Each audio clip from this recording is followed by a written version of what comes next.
Hello everyone, মাত্র 100 টাকার বাজেটে আমরা চলে আসলাম ঢাকার পাশেই একটি সুন্দর মনোরম পরিবেশের একটি পার্কের নাম হচ্ছে জিন্দা পার্ক। তো যারা আসতে চান তারা আসতে পারেন। এখানে আপনাদের নিজস্ব গাড়ি নিয়ে আসলে, এখানে যারা বাইক নিয়ে আসবেন বাইকের জন্য পার্কিংয়ের ব্যবস্থা আছে, এবং সাথেই আছে হচ্ছে কারের পার্কিং। যারা কার নিয়ে আসতে চান তারাও আসতে পারেন, এখানে সুন্দর পার্কিংয়ের ব্যবস্থা রয়েছে। তো আমরা এখন যাচ্ছি টিকিট কাটতে। তো টিকিটের মূল্যটি ধরা হয়েছে 100 টাকা প্রতিজন, এবং ফ্রাইডের জন্য মানে বিভিন্ন হলিডের জন্য 150 টাকা, এবং ছোট বাচ্চাদের জন্য 50 টাকার টিকিট নির্ধারণ করা হয়েছে। তো বেশি কথা না বাড়িয়ে চলেন ভিতরের দিক যাওয়া যাক।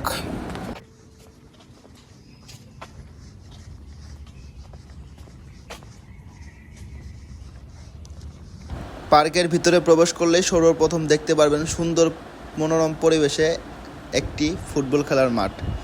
চারিদিকে সবুজ আর সবুজ, এর মধ্যে সুন্দর একটি মাঠ, যা দেখে মনটি ভরে গেল। মনে হলো যে যদি পারতাম এখন ফুটবল খেলতে তাহলে খেলতাম। তো আমরা তারপরে একটু ভিতরে গেলাম, যাওয়ার পরে দেখলাম যে অনেক সুন্দর এদের বসার জায়গা আছে। আপনারা চাইলে আপনাদের ফ্যামিলি সবাইকে নিয়ে এখানে ঘুরতে আসতে পারেন, কোনো সমস্যা নেই। এত সুন্দর পরিবেশ, সবার মন ভালো হয়ে যাবে আশা করি। তো তারপরে একটু সামনে গেলে একটা সুন্দর একটা দৃশ্য দেখতে পেলাম আমরা, একটি সুন্দর একটি মসজিদ।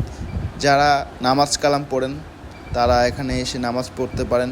এত সুন্দর একটি মনোরম পরিবেশের মধ্যে নামাজ পড়তেও অনেক ভাল লাগবে।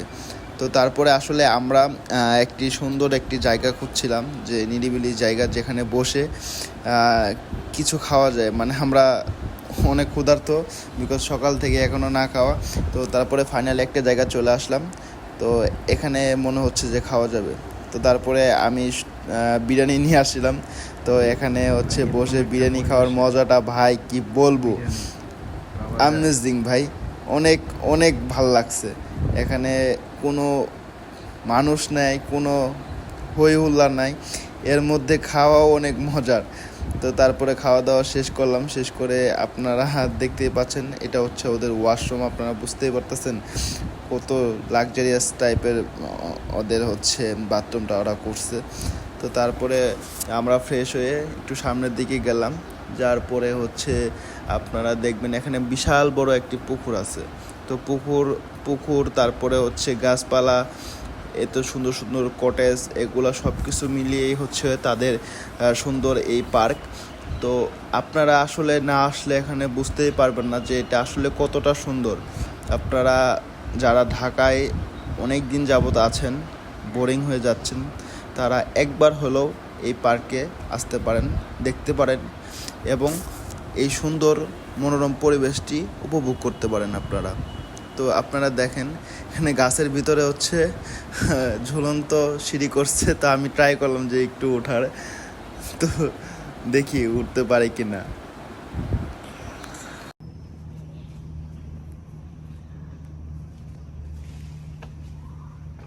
আমি এখন বানর।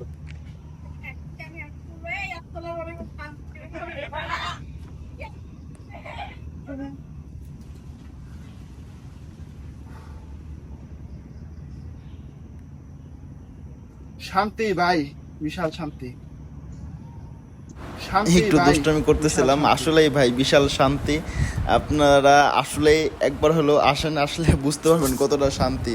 এখানে এত সুন্দর সুন্দর গাছপালার মধ্যে সামনে একটা নদীর মতো বিশাল এক পুকুর, এর মধ্যে আপনি যদি গাছে বসে থাকেন, এভাবে সুন্দর বসারও জায়গা থাকে, তাহলে ভাই আপনি বুঝেন কতটা মজার আর কতটা ভাল লাগার বিষয়।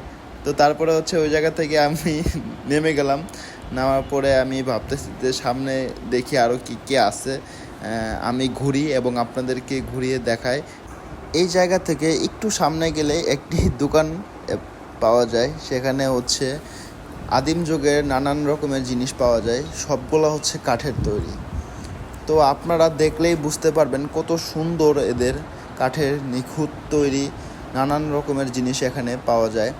যদিও এখান থেকে আমি কোনো কিছু পারচেস করি নাই, কিন্তু আমার মনে হলো যে প্রত্যেকটা জিনিস অনেক ভালো, আর প্রত্যেকটা জিনিস দেখতেও অনেক ভালো লাগতেছিল।